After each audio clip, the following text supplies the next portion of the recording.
All right, then. This is the first in a series of PowerPoint mixes that will be looking at Piaget's theory. We'll be looking at Piaget's cognitive development. First of all, of course, Piaget studied natural history or biology first, and his doctorate is actually in biology. And so that's going to color or shape the way his theory is formed. He also studied philosophy, especially that part of philosophy called epistemology. Genetic epistemology asks the question, how do we come to be able to think and to reason logically? And this was the number one thing that Piaget wanted to answer. He was really looking at this. He assumed that we start with nothing. There are no inborn or innate logical abilities. We're not born able to reason logically. Somehow we must build our ability to reason logically from scratch. And he said that we build with our intelligence. So, what is intelligence, you might ask? Good question. Piaget builds on the basic understanding that existed in biology at the time that he was working in the early 20th century about the nature of how organisms must change in order to survive. His view of intelligence is very biological. He also believes that intelligence is the way that we grow and change. It is the mechanism of transition. This is how we get from one stage to the next stage. We're going to look at the stages in a bit, but first, let's look at this mechanism of transition, because this is the heart and soul of what makes Piaget's theory so important. So the question becomes, how do we explain development? Good question. First, the question is, how do we get from one stage to another? The mechanism of transition. This is what explains development, and Piaget says our intelligence is the mechanism of transition. He says that our intelligence is, in fact, our general heredity. General heredity is the mechanism of transition. So this is a very biological kind of explanation, right? Something about our general heredity. Well, what's general heredity, you ask? Good question. There is both specific heredity and general heredity. Mostly what you're familiar with is going to be specific heredity. Specific heredity is that aspect of your inheritance that you get from your mother and father. Yeah, it includes, the shape of your nose and the color of your eyes and the shape of your eyes and the color of your skin, and the fact that you're a male or a female, and the fact that you're a human, and the fact that you're a mammal, and the fact that you're an animal. And you're going, wait a minute, Dr. McIvers? That's everything. What's left? If specific heredity is everything, there is no general heredity left. Yes, there is. General heredity is very important, and we're going to look at that in a moment. Here we go. It is that aspect of our inheritance, our genetic code, that we share with all life forms, at least on this planet.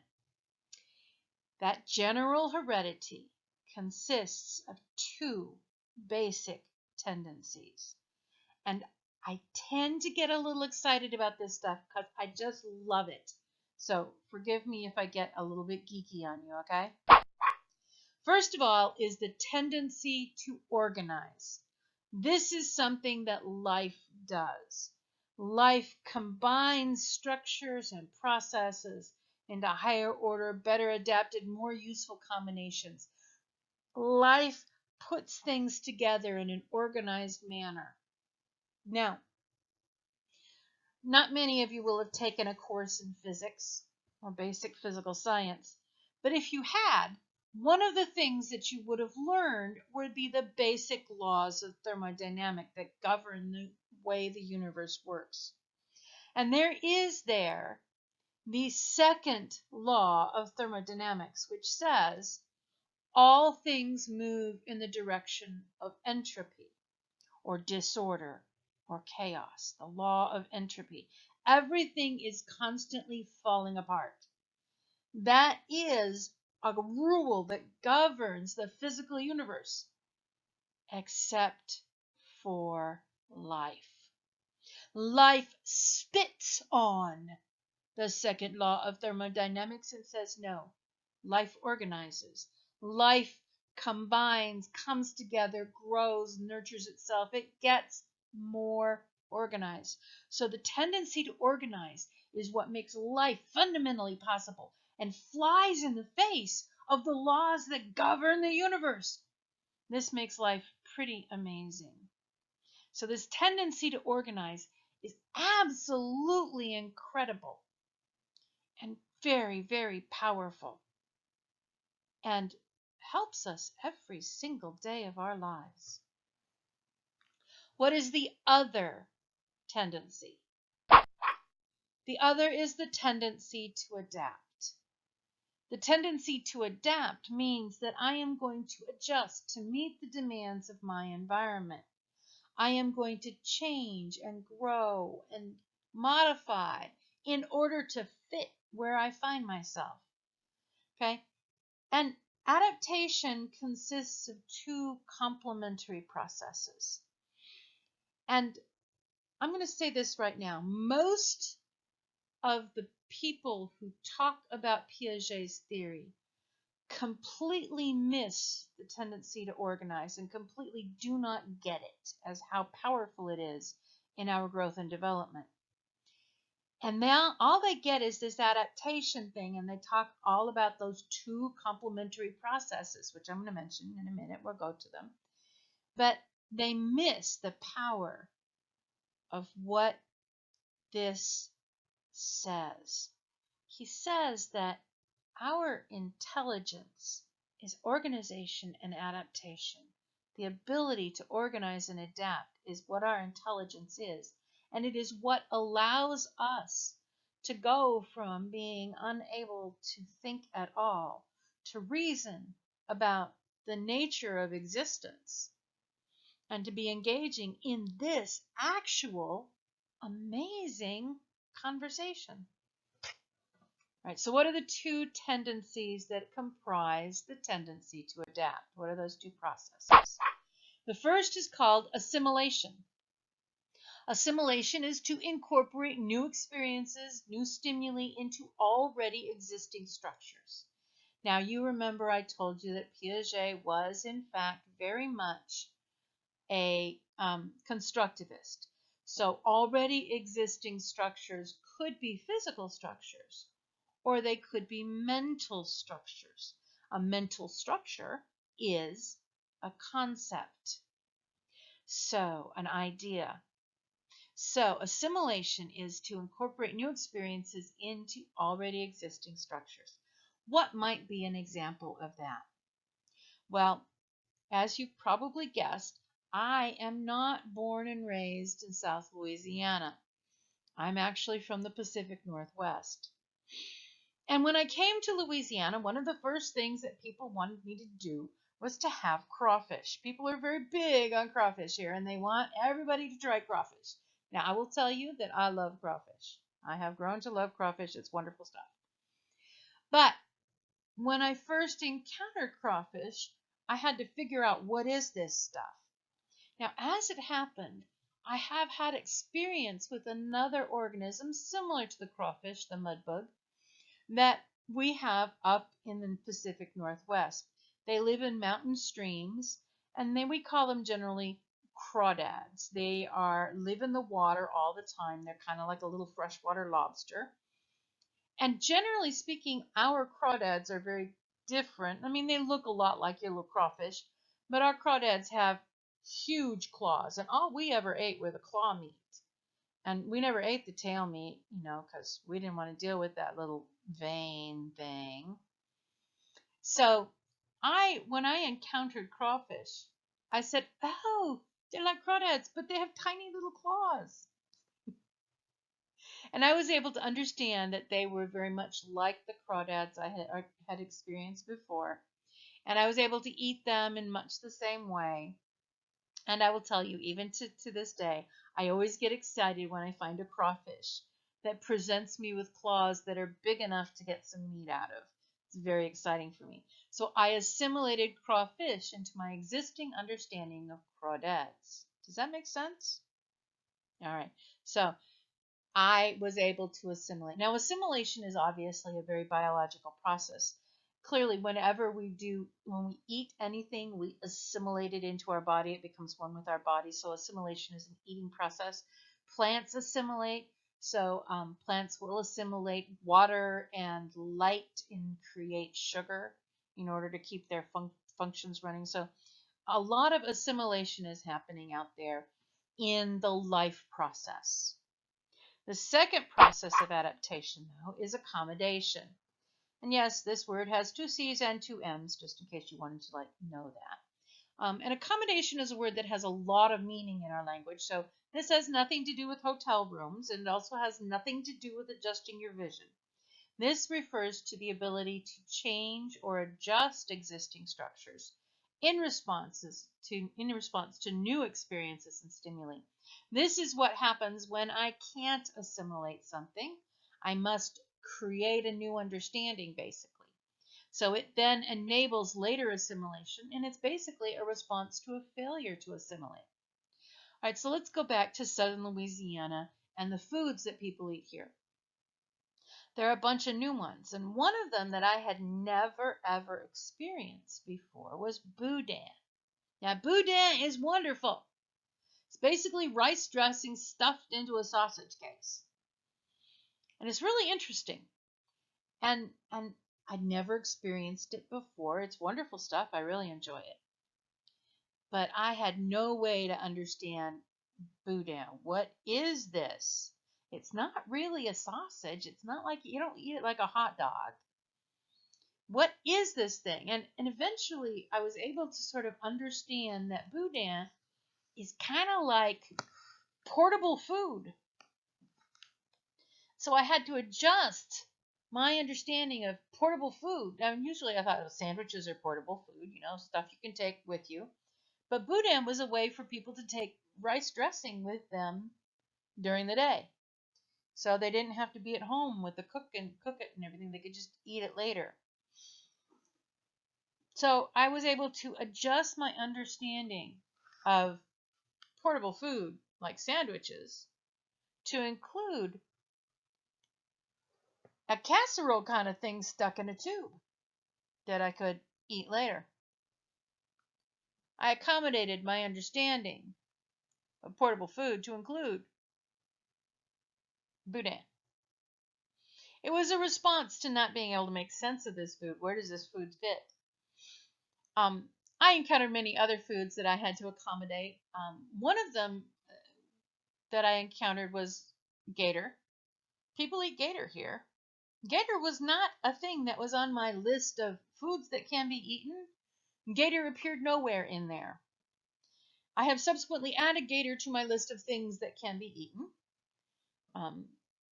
I also encountered that people here like to eat frogs.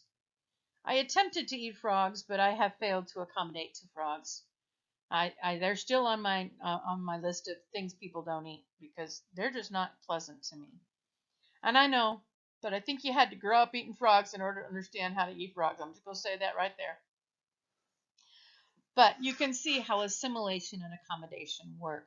How does accommodation work in other organisms other than human beings, like, say, a plant? Well, plants will accommodate to available light.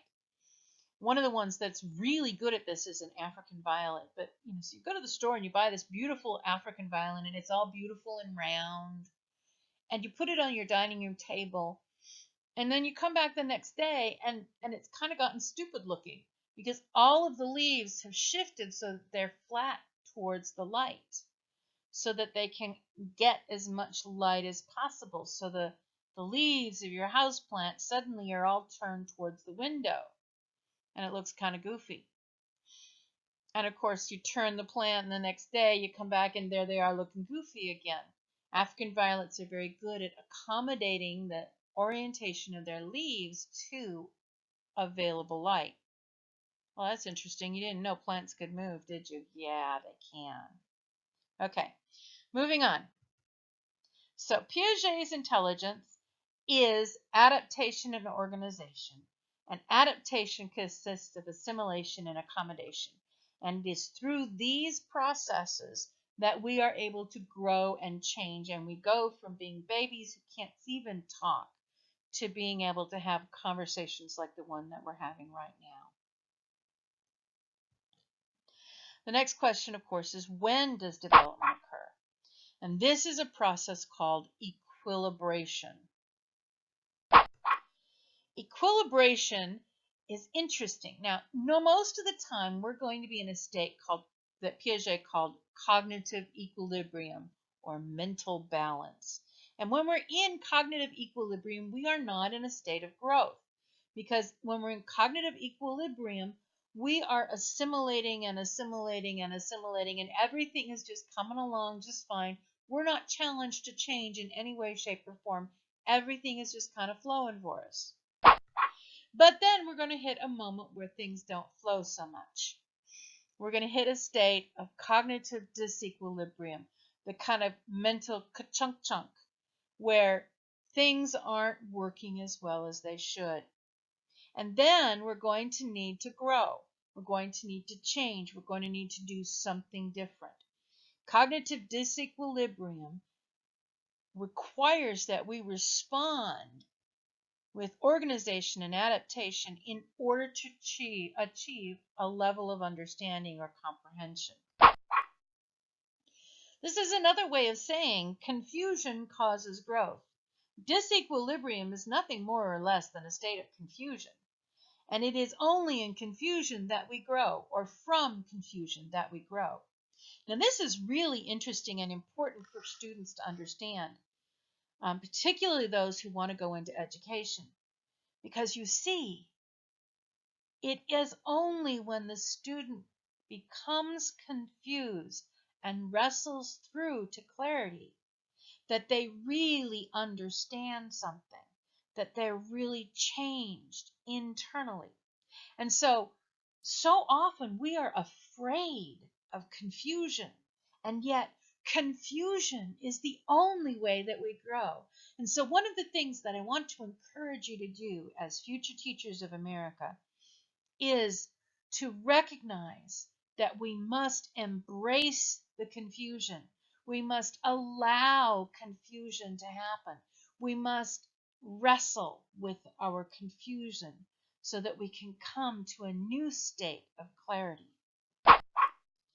This is what I refer to as the confusion clarity cycle, and it is the means by which we grow. And it's really easy when we get into confusion to begin to doubt ourselves and to begin to think that we're not smart enough. We see this a lot, particularly among graduate students. They get into a point of confusion and they begin to lack the vision to see where they're going, and they begin to think they're not good enough to be graduate students and they can't do this stuff, and they get all panicky. And they just have to wrestle with it until they come through to the point of clarity. So that confusion clarity is critically important for all of us, no matter where we are in our growth process, in order to be able to grow. Now, this process of equilibration, the assimilation, the accommodation, the adaptation, the organization, the intelligence, and the process of equilibration. This is the central and most important aspect of Piaget's theory, and this is his lasting legacy in cognitive development, that these are the processes by which we grow cognitively. This is the heart and soul. The stages are not all that important. And if you understand nothing else about Piaget, understand this stuff, because this is the critical and most important part. I'm going to stop this recording here, and we'll go on to talk about the stages and how that whole process works later. But this is the heart and soul of Piaget's theory, the equilibration process, the assimilation, and the accommodation. Thank you for your attention and wait for the next mix. Thank you.